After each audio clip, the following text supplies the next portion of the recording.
So welcome everyone to tonight's Citizens Climate University. It's a weekly webinar program of Citizens Climate Lobby that provides CCL supporters like you and I with access to in-depth training opportunities on topics relating to climate change and effective climate advocacy.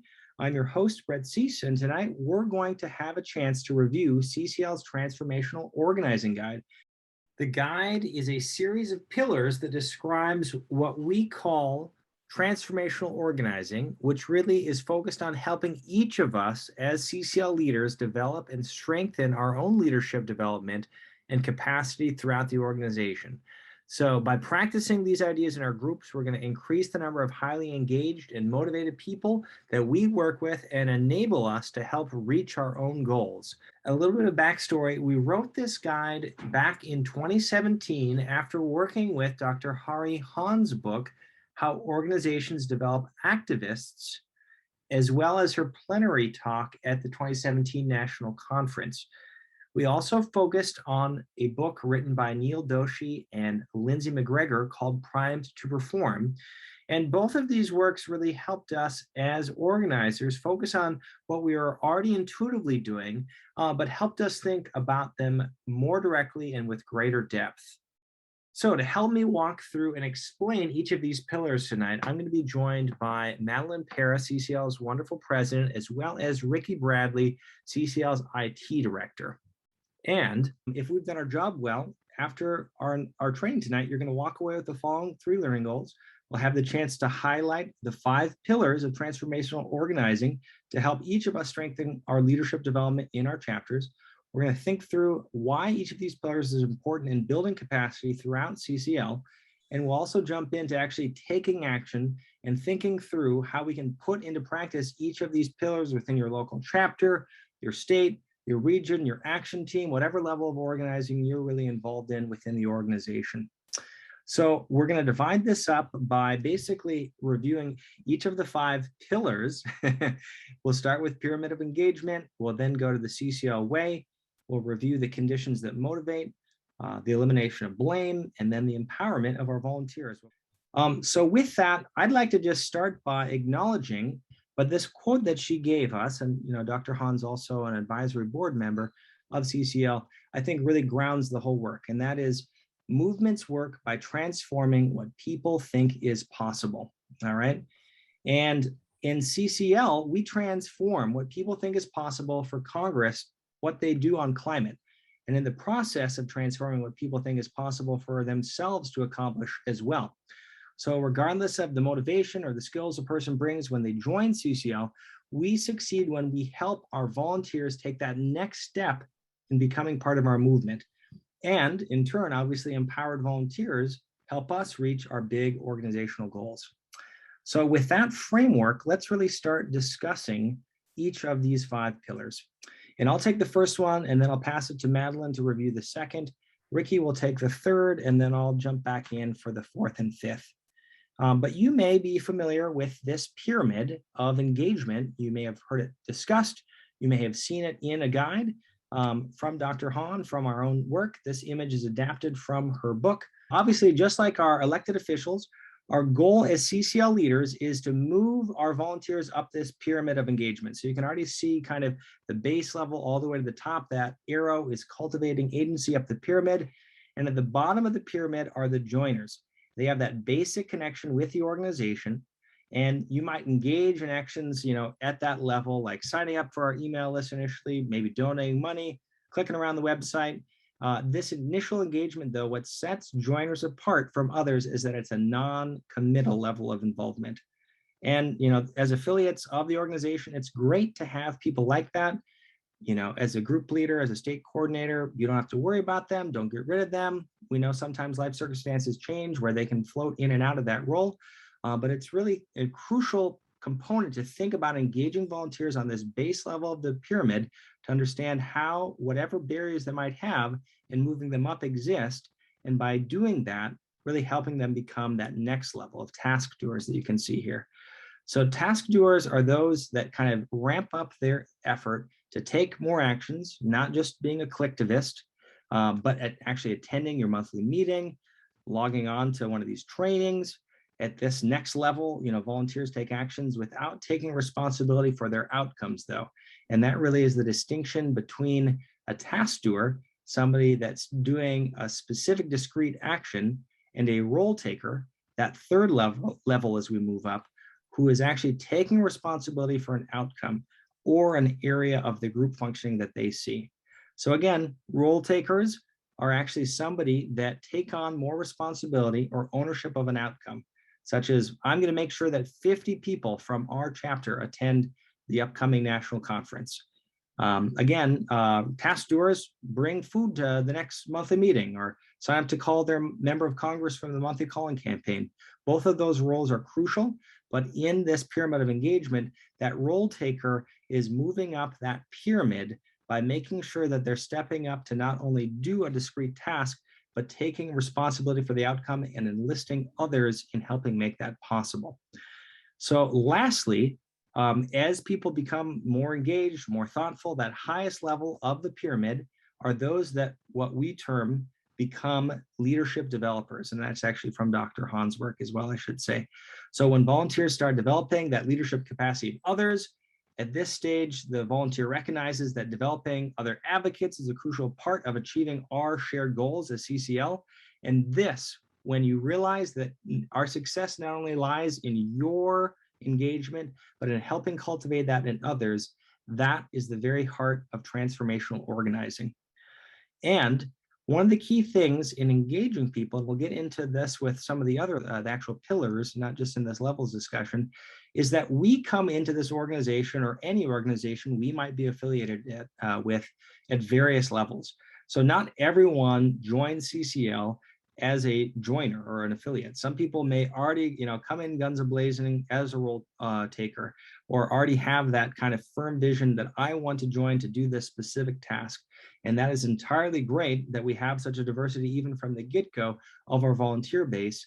And as group leaders, state, regional coordinators, action team leaders, CCL group leaders overall, your role is to nudge them and support them where they're at, but also find out in kind of developing these relationships where they're interested in growing into. And the key thing that I would ask each of us, let me just kind of define each of those a little bit more thoroughly, is the following question. So what do you think in your experience empowers volunteers?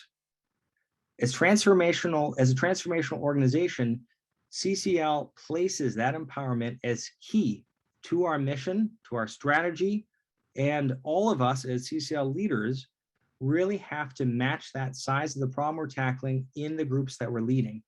But what we often face, I'm guessing, at least for you, it's similar as it is for me, the people that we meet with don't feel like they're up to the task. They don't have the skill set yet. They don't have the confidence. They don't have the time. And that's the real tension here. How do you work with the hand that you've been dealt, the people that you have in your culture, to support volunteers in moving up that engagement pyramid? And so this key question of what empowers our volunteers, again, that arrow kind of reveals the clue, but the key word that Dr. Hahn would highlight is it lies in cultivating agency. And essentially what that simply means, it's a fancy word, for helping people reach their potential as leaders by developing their skills and confidence. And so when you help cultivate agency in your volunteers, you help give them the knowledge and skill set to complete tasks. You give them room to try out ideas, to have the space to make mistakes, to learn from them and share them with others, and obviously have that safe community to share and grow. And ultimately, you're doing your job well when volunteers can look at each other and say, I can't believe we just did that. I can't believe we just got 50,000 contacts to the Senate, or over 10,000 people collectively to call their member of Congress in the House. Or I had so much fun trying this new thing I never thought I could do. Whatever that might be, the remaining pillars for tonight are really providing that balance of support and guiding us on how to achieve that. So with that, I'm actually going to invite you for this first pillar to reflect on where you've seen agency being cultivated in your own groups in the chat, but I'm actually going to pass it specifically to Madeline for this second pillar. So with that, I will pass it to you, Madeline. The second pillar that I think is often taken for granted which is the importance of an organization's culture. If you think about it, you know, the difference between coming into a room and being made to feel welcome, being in a culture that says hello to you and people stop and engage you in conversation and want to know about you, that's a very inviting culture, versus coming into an organization where the tone is like, sit there and be quiet and wait to be told what to do. The culture is really critical, more than anything else, actually. So it's one of the ways that we empower people and motivate them. And one of the things he can still be heard to say, and which I will repeat sometimes, is that we like to be 100% for the work, you know, all in for what we need to get done on the climate, and 100% for each other. And so that kind of statement's a statement of our culture that again says that relationships are what's important to us. This has been a big challenge for us during the pandemic because you have to work kind of extra to be relational on Zoom. And for some folks, it's like, if you just do business on Zoom, like nobody has a chance to get to know each other. But one of the things Harihan found is that the relationships matter at least as much as the cause to people and them coming back. Telling people the culture never works as good as living the culture. And another thing Mark did really early on is he observed that people in the climate movement generally tended to be kind of grim and serious about the work. And I mean, that's understandable, like we're worried. But he felt that that was really counterproductive in a lot of ways. Like it's just, you know, too much grim and serious is not very attractive to human beings. And so you know, I credit him with this, and I just think it comes naturally to him more than some people. Like he's a light, humorous, engaging, funny, little bit outrageous guy. And he really deliberately tried to help us not take ourselves so seriously, and to work some play into it, and some fun, and be a little silly here and there. Now, that doesn't come easy to everybody. I'm actually kind of a shy person. CCL sort of pushed me towards more extroverted. And so I'm better than I used to be. So my advice to you is when you can't get to be what you think is needed yourself, whether that's you need a policy expert and that's not you, or you need to be a social butterfly and that's not you, that's where you ask somebody else for help. You know, like you notice, like, who is good at that? And on the subject of play, in some chapters, it's like, okay, who's good at that is the younger people, and so let's give them a role. Like their role is meeting lightener upper. And it doesn't have to take the whole meeting. You know, in 5 minutes, you can get people laughing. So you get to get inventive there and think of yourself as a team, so that the things you think you can't do, A, you can grow into, and B, you can get help with. So that's some thoughts on culture. I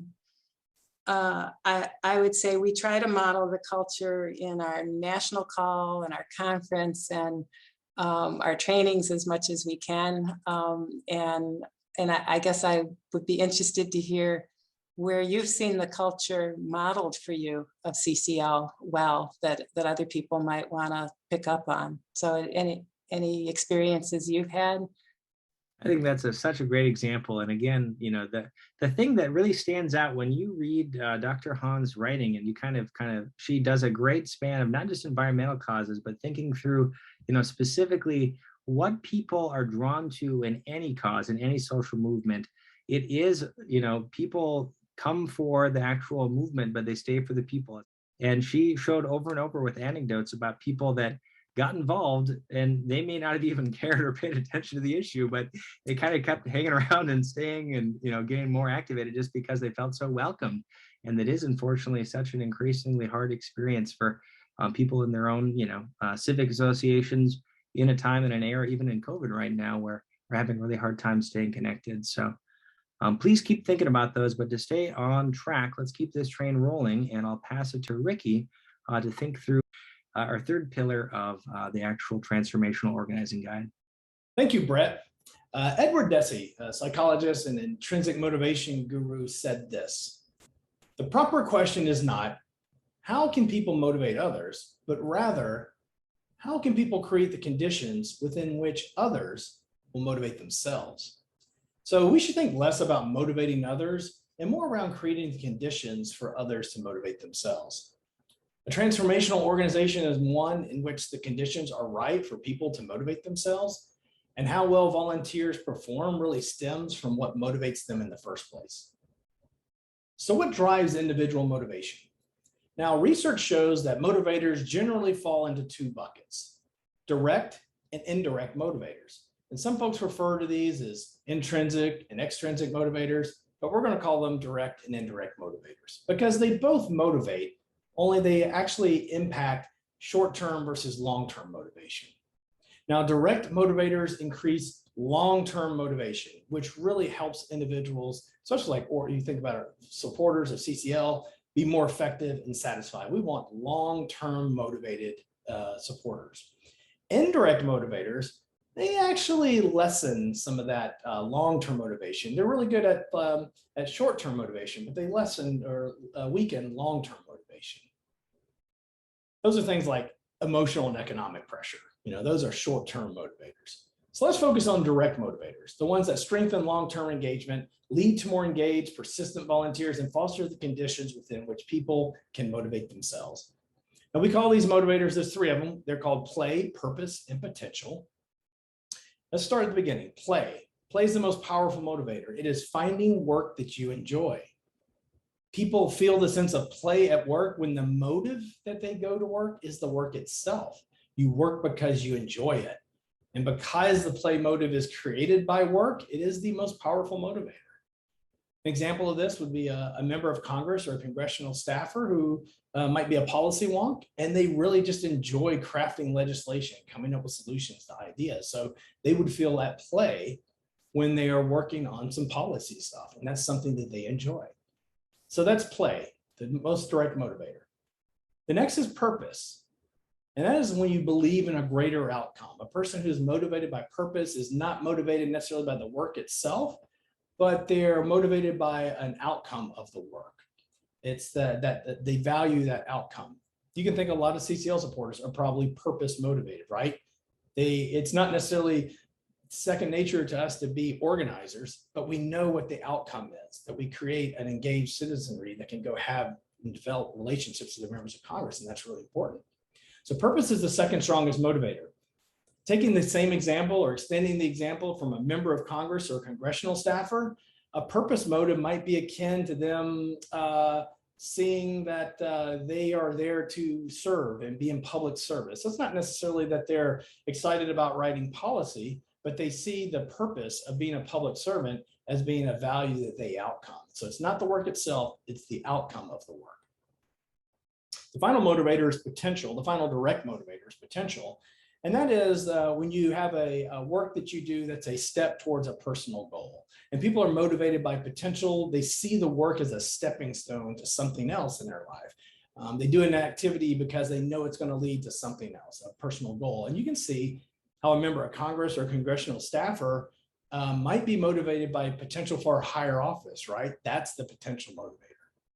Now, just real quick, the indirect motivators, those are motivators, again, that decrease long-term engagement, and they don't create the conditions where people end up motivating themselves, and can include in behaviors like avoiding guilt. That can actually be a motivator, right? You don't want to feel guilty about not doing something. It's kind of a short-term motivator. It doesn't work in the long term. Performing for rewards, right? That doesn't, it's, organizations that sales goals, those are great short-term things, but they don't tend to help long-term engagement, or working out of habit. It's really important for everyone to identify when any of these negative motivators or indirect motivators are happening and talk, how do we adjust towards the positive direct motivators? So moving away from indirect to the direct motivators. Again, those three indirect motivators are emotional pressure, economic pressure and inertia. I don't think we have any of that at CCL, so that's fine. We might have emotional pressure, not much economic pressure, and definitely no inertia when you just show up because you just have a job and that's what you just show up to do. So we're not going to spend a lot of time here today. Brett and I am not going to go any more about direct motivators, because really what the research shows is that if we focus our attention on the direct motivators, those indirect motivators tend to sort of fade away on their own. All right, that's all I have. Thanks to everyone for all you do, and back to you, Brett. Well, thank you, Ricky. So let's talk about that fourth pillar. And this one, I think, if I had to be honest, for me at least, is the hardest one. So I'll just name that. You might find that to be the case yourself as well. But the quote that we start this pillar with is grounded in this recognition that blame kills motivation, experimentation, and the ability to learn from our mistakes. So it might feel kind of odd that this is given equal weight, or a whole pillar is devoted to the blame bias. But let's kind of think through what, why that is, and what we actually mean when we're talking about the elimination of blame. So despite all that we know already, there's a whole lot of people out there that have made their career on how to motivate people that are social scientists. Why don't we have better functioning organizations and workplaces? If we know so much already, why isn't it actually being applied, right? I think the key thing here is that it turns out human beings, you and I, have a tendency to blame each other when things aren't going well, rather than the context or the conditions within which we're operating. And that is called the blame bias. It's inherent. We have it. We have to work through it. It's there. It's real. But it's also not hardwired. At least Neil and Lindsay, the two authors here, make the argument that it's conditioned. We learn it. And by understanding it, we can eliminate it. So typically, we're more aware of that blame bias in other people than in ourselves, believe it or not. We can notice other people doing it easier than we can notice ourselves doing it. And so the first and the hardest step in kind of learning to recognize when we've fallen into blaming people is just taking a moment to actually recognize and getting this practice of really noticing when it happens for you. Just, again, the simple act of kind of pausing and noticing when you are falling into the blame bias is that first step, right? And once we've recognized it, we can start choosing to replace that with problem solving. And again, the whole key behind why this is so key, blaming the individual leads to a greater sense or a use of kind of sensing other motivators that weaken our performance, those indirect motivators. A great example that we're probably familiar with is something like a manager falling into using emotional pressure to shame somebody, into performing better because of their blame of kind of a certain lack of delivery on a metric or a goal. Another key thing is our relationship with our members of Congress. I'm guessing that some of you might be in a similar boat. We can blame our member of Congress when they don't share urgency, when they, come back after the 10th meeting and they're still not in a place where they want to publicly support, the Energy Innovation Act or, ambitious climate policy. But again, that blame only locks in our differences. If instead we focus on understanding their situation and making even small changes in that context, it can lead to significant progress over time. We all know stories. And so really what we're going to try to do here is actually focus on conditions or context and look for ways to create conditions where that intrinsic motivation happens. And the model that is used in this fourth pillar is called the REAP model. You reap what you sow. So let's think about what the REAP model stands for. It's a handy acronym. And that first letter, we'll kind of go through each of these here, is the R is remember. So remember, whenever you find yourself blaming an individual, stop yourself and try out these words. It's kind of a little bit awkward, English, but it's assume positive intent. And what we mean by that is that there's other reasons, chances are, that bad character that explains why they didn't do the task. And again, let's use in this whole kind of example, a volunteer who said that he was going to do something and shows up to the next meeting and didn't do it. We've all been there, right? So we can be frustrated. We can think of them as lazy, irresponsible, untrustworthy, whatever, but let's apply this REAP model to the scenario. So on the remember front, think through the fact that perhaps they actually are a good person and just face some kind of a difficulty that we don't know about yet. And let's jump into E. So explain. And this means that basically you want to start thinking about alternative scenarios. What else may have happened that explain their behavior? Unanticipated life change may have happened. Maybe they had a hard time saying no. That's a curse that I have lived with my whole life. Maybe you have it too. So they said yes to something that they shouldn't have. Maybe they don't know how to do the task and they didn't feel confident in asking for help, or they started feeling bad about how poorly they were doing it, and then they kind of hid from you. Whatever it is, that E stands for explaining alternative scenarios. Why else may have that behavior occurred? The A then stands for ask. Assume positive intent, assuming that you are using a positive intent framework. Mention what you observed and ask them, bring them into dialogue to draw out more information. And again, do this as objectively as possible with I statements. For example, I noticed that you haven't been able to get this task done yet. And I wanted to just check in and see what might be going on, how I could help out, or what made it hard to get to this. Whatever it is, using your own language, that's the A for ask.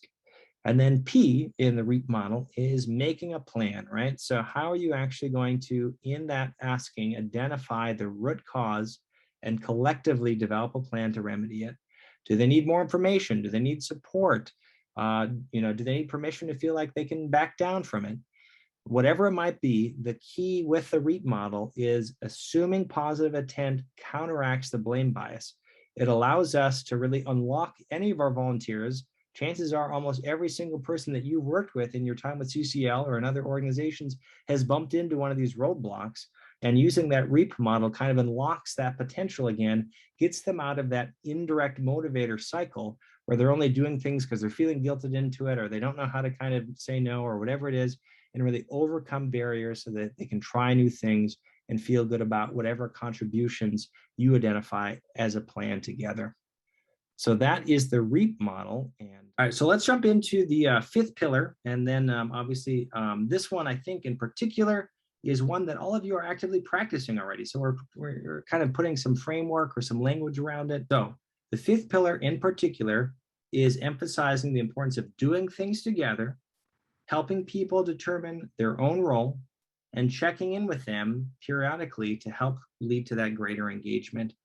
There really isn't a formula for empowering individuals, right? But those key areas, and we'll kind of review each of those a little bit more in depth, are really what we found in that fifth pillar to be critical for empowering volunteers. So let's talk about each of them here. So the first thing, in increasing volunteer engagement, and this again looks different in the COVID era, but you can still do things together. It might just be a bit different than what we did pre-2019. So how do we do things together? I think one of the other interesting things that both of these books got into is that we often think that by setting up people to work alone on tasks, we're more efficient and fast. But research highlights that people actually engage deeper over time, more deeply, when they do that work shared together.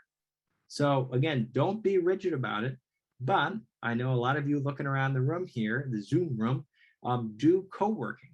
And whether it's in person, whether it's on Zoom, having an opportunity to kind of share in that work, so it's not just a solo action, can really strengthen that group identity and ask people into that process together. So especially also co-leaders can help then keep that work from feeling overwhelming, providing support, accountability. Adding a second person to a job really opens them up to obviously bringing their skill set in. So it's not just your own skill set as the experience of what's bringing that up. And it also builds in redundancy.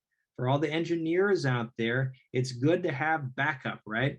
If you've got one person and everything on that role is riding on them, and all of a sudden they get sick or there's a conflict or a crisis, the whole work falls apart.